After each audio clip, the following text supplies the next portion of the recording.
আসসালামু আলাইকুম। আজকে বানিয়ে দেখাবো হোটেলের মতো ছোলা ভুনা। রমজানে এরকম করে আলু ছাড়া ছোলা ভুনা করে দেখবেন, অনেক বেশি ইয়ামি হয়। দেখবেন বাসায় তৈরি করলে কিন্তু হোটেল থেকে নিয়ে আসলে ওইটাই বেশি ভালো লাগে।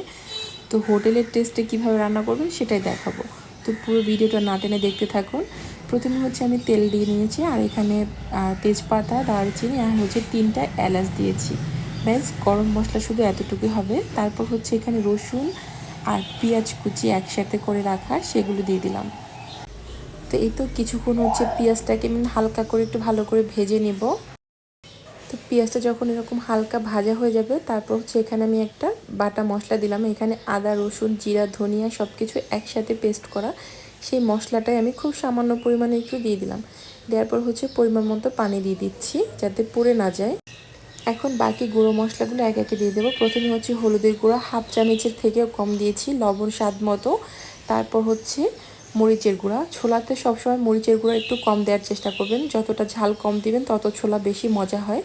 অতিরিক্ত ঝাল দিলে ছোলা খেতে ভালো লাগে না, আপনারা নিজেরা একবার ট্রাই করে দেখতে পারেন।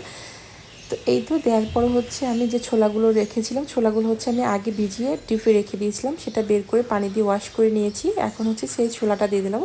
এই ছোলাটা কিন্তু অলরেডি সিদ্ধ করা, তো এটা একদমই রান্না করতে সময় খুবই কম লাগে। তো আপনাদেরকে একটা ছিঁড়ে দেখায়, দেখতে পাচ্ছেন একদম সিদ্ধ। তো অল্প পানিতে এটা ভালো করে সিদ্ধ হয়ে যাবে।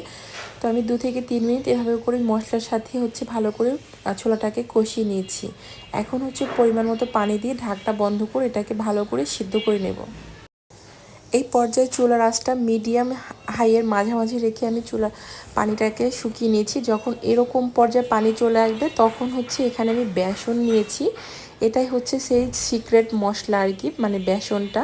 এই বেসনটা দেওয়ার পরেই আপনারা নিজেরাই দেখতে পারবেন যে ছোলাটা কত বেশি লোভনীয় হয় দেখতে, মাশাআল্লাহ।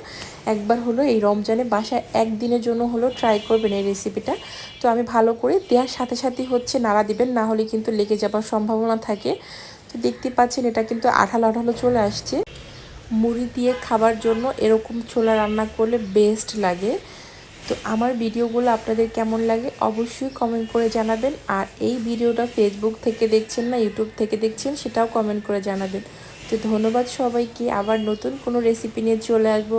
আর খুব কম সময় কিন্তু এই রেসিপিটা হয়। এই রমজানে আপনারা একদিন কষ্ট করে ছোলা ভিজিয়ে ভালো করে সিদ্ধ করে ডিপে বক্স করে রেখে দিবেন, যখন সময় হবে তখন জাস্ট বের করে এভাবে করে রান্না করলেই হয়ে যায়। এই ছোলাটা কিন্তু আমি প্রায় 1 মাস আগে রেখেছিলাম, সেটাই এখন রান্না করে আপনাদেরকে দেখাইলাম। আর এইটা হচ্ছে লাস্ট লুক। ধন্যবাদ সবাইকে।